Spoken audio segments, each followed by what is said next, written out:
Good morning and happy Friday. Welcome back to the Scratch Golf Show. If you're new here to the channel, welcome. My name is Marco and I'm your host. Here on the Scratch Golf Show, we cover all things news, YouTube, and pro golf, and we interview the top people in the golf space. Today, we're interviewing the owner of the newest and coolest high-stakes golf league. It's not the PGA Tour, it's not LIV. Paige Spiranac just joined. Good has ownership. Wyndham Clark, former major champion, has ownership, and a ton of other cool figures. You're going to want to stick around to the end, but first, smash that like button and smash that subscribe button. We're trying to hit 5,000 subscribers here by the end of summer. Lofty goal, but I know I can do it with your help. Without further ado, let's get into our conversation with Todd of the Grass League. Good afternoon, ladies and gentlemen. We've got a cool guest today talking about one of the highest stakes and maybe most unknown golf leagues in the world. Paige Spiranac just joined. Good is involved. Would like to welcome Todd Dobson of the Grass League. Todd, welcome to the Scratch Golf Show, man. Very excited to have you on today and excited to talk some high stakes par 3 golf today. Very excited. Thanks for having me on. I've been listening to your stuff for a while and excited to be here. So let's jump into it. Heck yeah, man. So I guess to start, do you mind just doing a brief intro of yourself, kind of what your role is with Grass League, grass clippings, just the correlation with everything, and then we'll get into some of the other stuff. But just for the people who maybe aren't familiar with the Grass League, and then just yourself as a whole, brief intro, and then like I said, then we'll get into the rest of it. Yeah, my name's Todd Dobson. I am involved with the marketing, the media, and I'm one of 4 co-founders. And there's also another employee, Michael, who's our 5th employee. So I do marketing, media, work alongside Michael in the video department. And like I said, there's Jake, Jimmy, and Connor. All 4 of us work here at the Grass League, and that's we all wear a lot of different hats. You can imagine with starting a league, there's a lot to be done, and so titles are just kind of go out the door. Yeah. But marketing and media is where I try to stay in that lane. Heck yeah. So I guess for the people who aren't familiar, what is Grass League? Like, what is it? Where did it start? Where does it? I know where it takes place, but where does it take place? And then we'll let's just keep it broad and then dig into it from there. Yeah, it's kind of a long story, but that's kind of in golf. That's typically how things happen. It's right. Like over evolution. You got to be in the game for a while. But we started a 2-man scramble on a par 3 course back in 2019 here in Phoenix, Arizona, and we always had we sat down before we had the tournament for the first time and said, at some point it will be on television, there'll be lights, and there will be grandstands. I don't know if that's going to be 50 years from now or 5 years from now, but we're going to work towards that North Star. And eventually, somebody's going to show up with a camera. So we started in 2019. It started to gain traction, and kind of a light bulb went off where we were breaking food and beverage records and, setting attendance records at this local par 3 course where they're like, this is unbelievable for us and this relationship. But at the same time, I don't think we can host you guys anymore because everyone, like the neighbors are pissed and all that stuff. And that was kind of the moment where we're like, okay, if we want to really do what we intended to do initially, we have to go get our own location to where we can control the property and have free reign on what we'd like to do in terms of putting up grandstands, bringing TV trucks in and all that. So we went and pursued, after our 3 years of doing the tournament, we put a pause on it. And that was kind of during COVID as well. Right when COVID hit, it was a few months after our last tournament. And then we went pursuing a golf course, which was at the time Rolling Hills in Tempe, Arizona. Perfect location, right next to the airport, just north of Arizona State University, next to the zoo in Papago Park. And we went and pursued it saying, we'd like to invest a ton of money into the property to improve the amenities, put lights up, and bring love to this course. Because it was a little tired, putting it in a nice way. And needed a little bit of fresh energy. And the city of Tempe loved that. We actually did an RFP. They put it out for an RFP, and we were one of 6 groups that bid on it. Obviously, we come up with the idea. We sit down with the city council and the mayor, and they're like, "Hey, we got to go to RFP." We're like, "Wait, what?" Jack Nicklaus's company comes in. All these like top dog companies. We're like, "Oh shoot, maybe we shouldn't have done this." We ended up winning the RFP because I think partly it was 4 young guys that had created a team around us as well to help push, make sure nothing went to hell in short. Right. And then we moved into the property. We signed a 50-year lease with the city of Tempe. And we've just finished construction on all of the amenities, everything we set out to do. So that's how we got to Rolling Hills. And then as we transferred over, the tournament was always the reason for why we went after the course in the first place. And that's what became Grassley. Um, Now that we had our own property, lighted golf is such a diamond in the rough. So tough to find lighted golf courses around the country. We said, why don't we create a league around this concept? Bring in owners, and the whole like inspiration for the league is the dynamic between an owner and a player. So think about basketball. I think about Kobe Bryant and Phil Jackson, Michael Jordan and Phil Jackson. There's always this crazy relationship between coach and player, or owner and player. And we've been going to a golf tournament in Minnesota where there's a Calcutta, and someone buys another player, and that guy that typically doesn't have a seat at the golf table is now like immersed in this golf tournament because he owns this player, and then vice versa, the player doesn't want to let down the owner because he spent so much money on it. They were like, that's such a crazy like if you really break that down, it's so cool from a golf perspective, but at the same time, that's really a way to grow the game. Because if you talk to a lot of professional golfers, especially on a day like today, the longest day, it's a lonely sport. So when you have this relationship where someone's rooting for you, has a vested interest in you, I think we thought that was really powerful. So fast forward from 2019, here we are. I'm talking to you on this podcast. So quite the ride. No, heck yeah, man. A few points I want to talk about. First off, guys, I went and checked out the Rolling Hills property.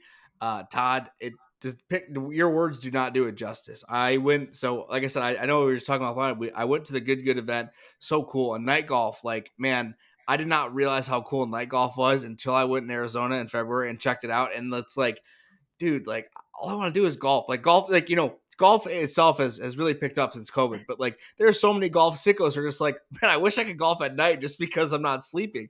And I remember checking out like me and my wife were like, you can play at like midnight? Like that's the thing?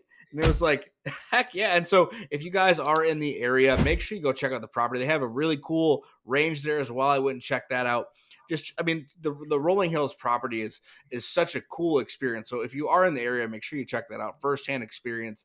It really is first class service. We had a great time. There's the outdoor bar area for the event. I mean, it was just such a cool experience. So just want to give you a shout out there for the event. We'll make sure to link all that stuff in the description. Make sure you check it out. But night golf, man, it is, like you said, a diamond in the rough. And Grass League itself, so there's 11 franchises, right? You kind of talked about that franchise owner. It's funny how it started from a Calcutta type idea, but like, and you guys have like the live music, high stakes. Do you get the comp to live often? And I don't think you guys are live much, but I guess, do you get that often? And I'm just curious from that perspective. Definitely. We always do. We do a lot of the time. And that's just an easy take to have. Obviously, it's like you hear teams or this, like, oh, they're just live golf. And what I'd say is it's much, much different, and we're much different from TGL because first off, we dug into the logos, like the Tampa Bay Swamp Dogs. Like I'm sitting here, if I didn't know the Tampa Bay Swamp Dogs, that might as well be like a XFL team, right. Oh, it's a golf team. What are you talking about? But at the same time, if you like look at like the owners of like a TGL golf team, Arthur Blank and Stephen Cohen and those like the billionaires of the world, they don't really move the needle for me as like my interest level anymore. Like Arthur Blank owns the Falcons, obviously, like owns the Billy Horschel team and all that stuff. And there's something that like it becomes corporate in my opinion when you're just like, oh, we sold one to Arthur Blank and we sold one to him. We sold to all the people you would have thought. What we did was like we went out and we carefully selected, or we put out the feelers that, hey, we're selling these teams for X amount of money. And a whole cast of characters came. And so when you look down the list of our owners, it's like, wait, what? Wyndham Clark, Right. Dave Roberts is the manager of the Dodgers. That's crazy to me. Good golf. It's like such just a wide spectrum of personalities of, where they come from and all that stuff. And because of that, you just have this hodgepodge of interesting storylines, thus should be interesting to the viewer. And that was the idea, is like, I'm a big history buff because of my dad, and my dad always talks about like, the golden years of the NFL and the NBA and any sports league. And when you go back and you read about old sports leagues, the stories about when they began are like the best thing you could ever read. It's like, oh, do you remember back when the Packers started selling shares to their fans, or this, that, and the other? This guy sold something or got in a fight at a bar, then moved the team to Baltimore. It's like, whoa.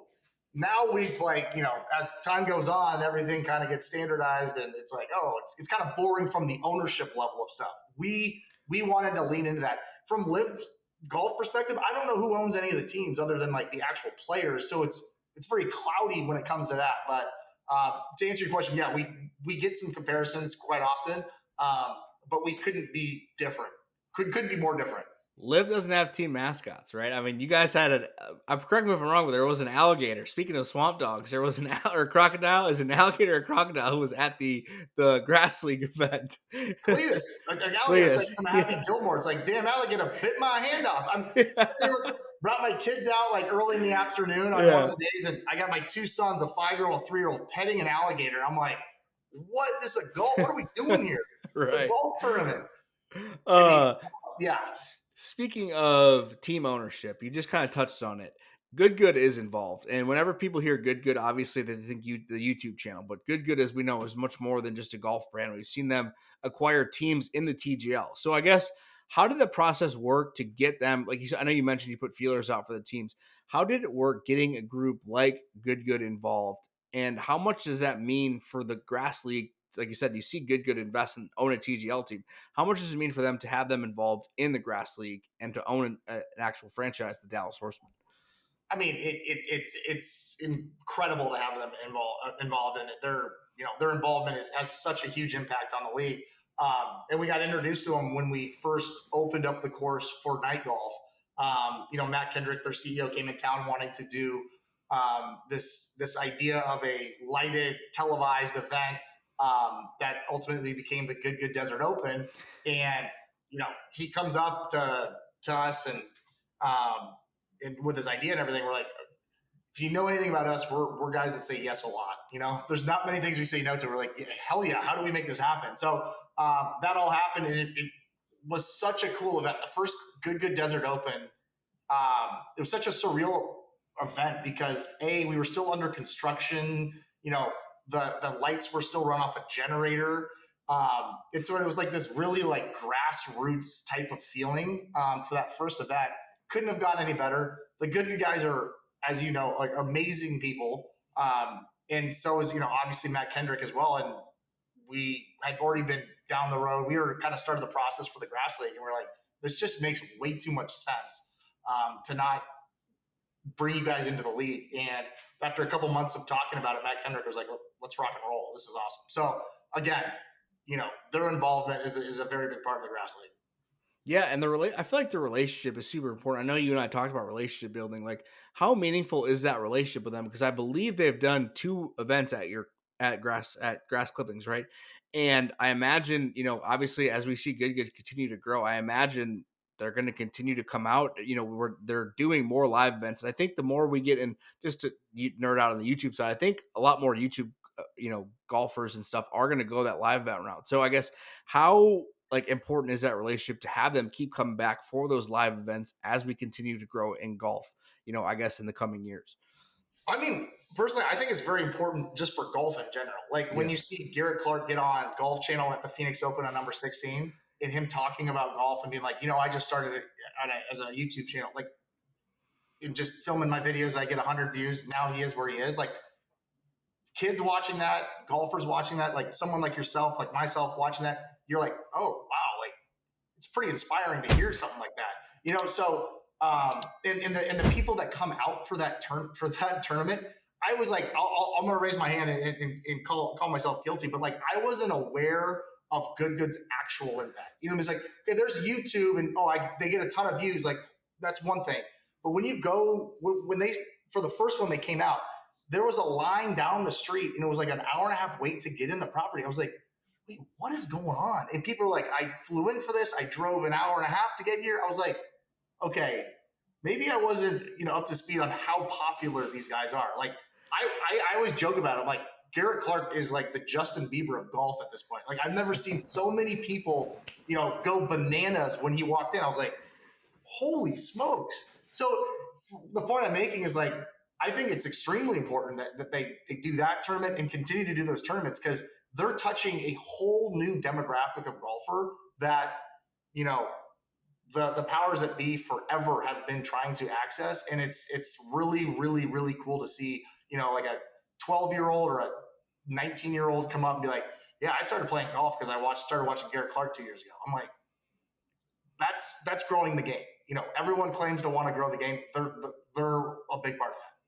That's insane. Like I said, I went to the event in February Yeah. and checked like my first time on property, and the amount of like that was my first time at a good live event or live event in general for like a YouTube event. Obviously, I've been to PGA Tour event and and stuff like that, but like the amount of people on one, I mean, they sold that thing out, and it was 8 deep, 9 deep on the, and granted they're playing one hole at a time, but like this is like PGA Tour, like Scott, Tiger back in the day was 20 deep. Like this is crazy how many people are showing, and it just shows, like I said, just goes to show you the reach that they have. I remember at the range like 2 weeks ago, I had these two guys next to me saying, I was, Brad Dahlke and Sean are returning to pro golf. Like, this is so cool. I'm like, this is crazy. Like, and I was like, yeah, I interviewed those guys, but anyway, but no, very, very cool. And, like I said, night golf is just such a diamond in the rough. Like, I just feel like what you guys have on property is just such a, like I said, I can't speak enough to Rolling Hills. It's a par 3, par 4 course, correct? I guess, can Yep. you talk a little bit about the layout? Yeah, so I mean, you can see the layout behind me Yeah. right now. And kind of in the corner, it has the moon and the sun. The front nine was actually built in the early '60s by Milton Goggins, and then the back nine in 1989 by Gary Panks, or designed by Gary Panks. And so it's very different, styles of design. The topography is unbelievable, but it plays. There's par fours during the day, in par threes, and then at night when the lights come on, it converts to strictly a par three golf course. For safety reasons and things like that, and expense and all that stuff. But at the end of the day, we are big supporters, obviously, of par three golf, and everyone getting into the game always like, oh, I just want to rip the big stick. You know what I mean? Yeah, that's one thing, but there's a reason why Earl Woods said we're going to start from in to out. When he started with Tiger Woods, the most important part of the game is around the green, 150 yards and in. That's how you actually score. If you remember back to Tiger Woods' when he was in his heyday, he didn't hit many fairways. He was ripping the ball everywhere, but he was nails when it came to 200, 150 yards and in. And then on top of that, the broadcast moments we all talk about. Like if I were to say, hey, what are the 10 best moments in golf? I'd be hard pressed to think that you're going to say a guy holding a driver. You might say Colin Morikawa at the PGA Championship when he was ace 17, or John Vandeveld in the late 90s, early 2000s British Open. But that was all for the wrong reasons. He hit a drive that ended up ultimately losing the British Open. But everything you think about, the fist pumps, the caddies jumping on their player, the crowd going wild, are typically 150 yards and in. So, but to answer your question, it's 93 acres is the property, which is wild to think about, but it converts to a par three golf course at night, and it really tests you. We have a hole that's 80, plays between 80 and 100 yards. That in the last GCO, our last tournament on TV, was the hardest golf hole because the pin was in a crazy spot. It's elevated. Marty Fish actually had a triple.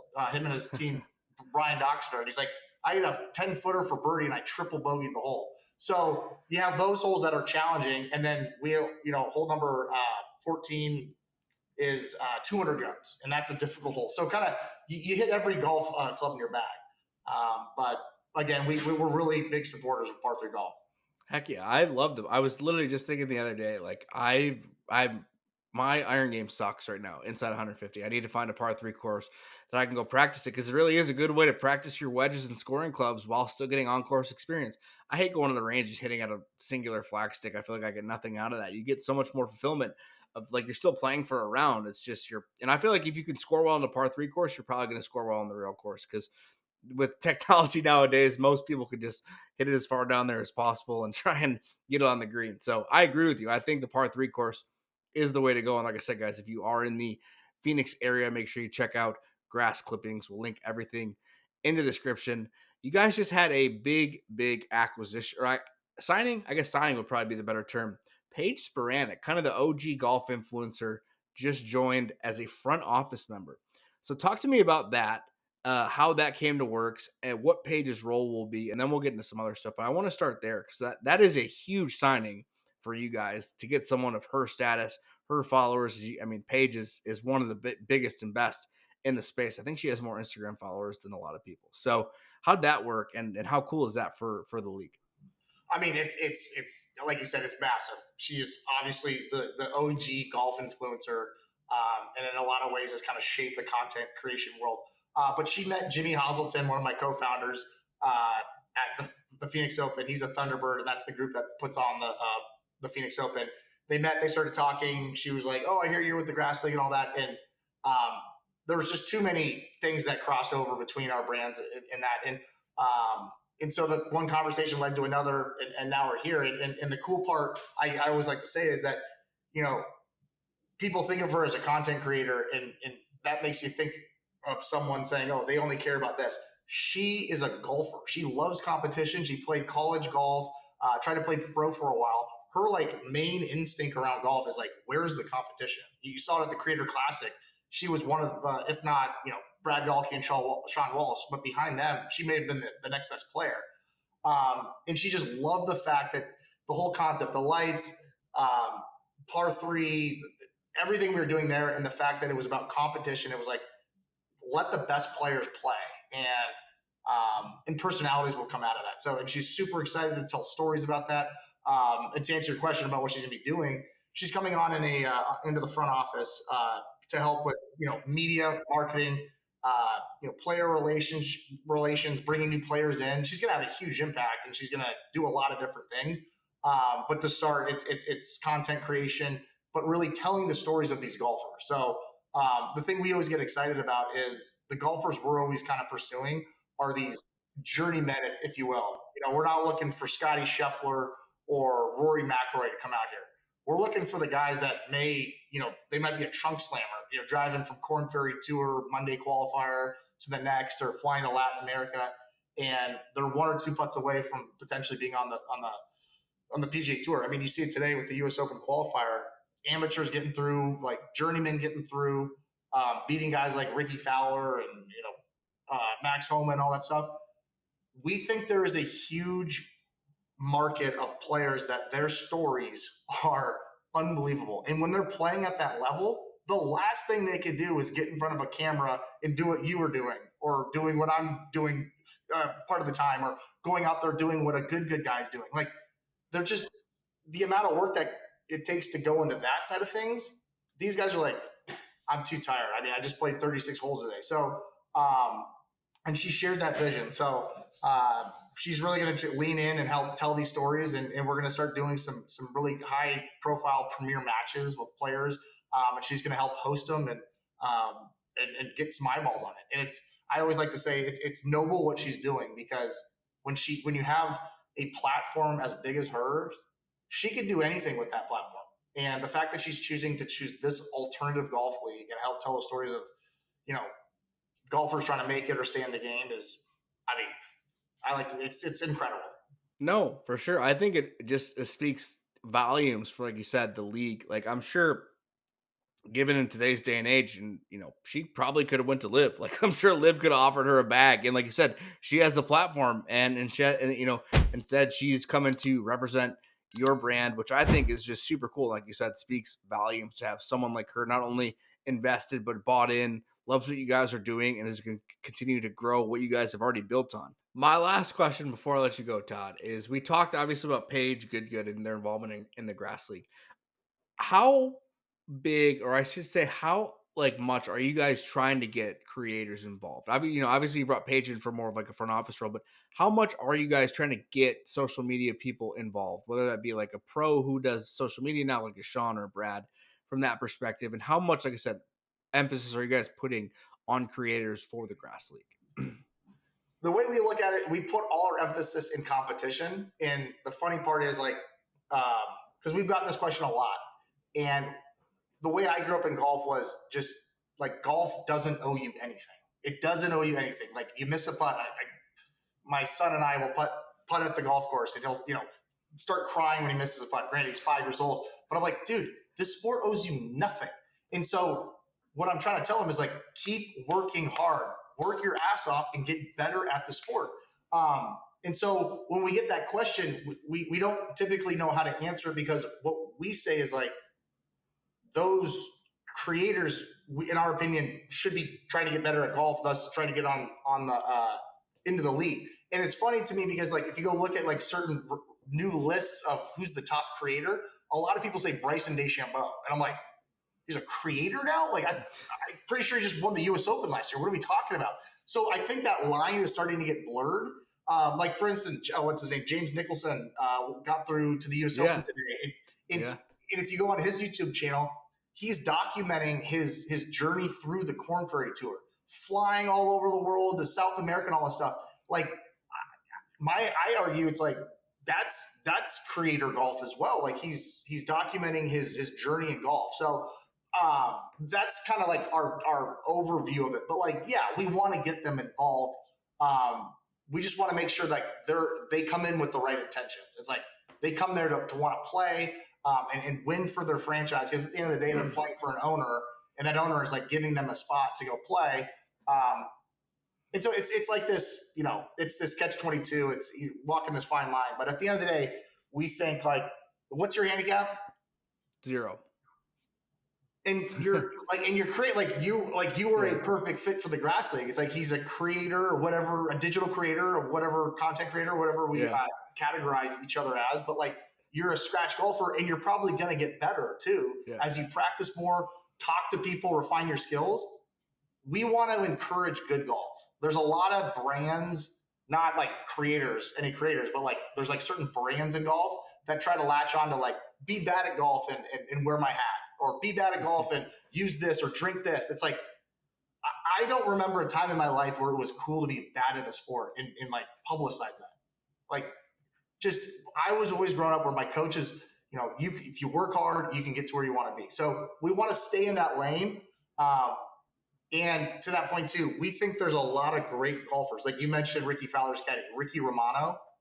I mean, that guy could be famous tomorrow. He's a professional bass fisherman when he's not caddying for Ricky Fowler, and he's a stick. He got second at the Grass Clippings Open. I'm like, okay, I'd love to put a camera on that guy and see what he does on day-to-day, what his day-to-day looks like between Ricky Fowler catching largemouth bass wherever the hell he is and stuffing it close when he plays golf. So we think there's a lot of stories to uncover, and we want to work with the right influencers that have the right intentions, i.e. good golf, Paige Spiranac, and there's Ryan Ruffles with the lads and Scratch Golf Show. Scratch Golf. Exactly. I'm gonna put you in touch with the Michigan Auto Aces. You need to get a jersey and tee it up. Yeah, heck yeah. Joe Hooks. I know Joe. I don't know him too well. I know him a little bit. We worked simultaneously in golf at the same time. But heck yeah, dude. I'm all for Michigan. I'm a huge Michigan guy. So I'll be. I guess that'll be my team next year when I'm in the area. I'll make sure I have my Michigan Auto Aces stuff on because hey, I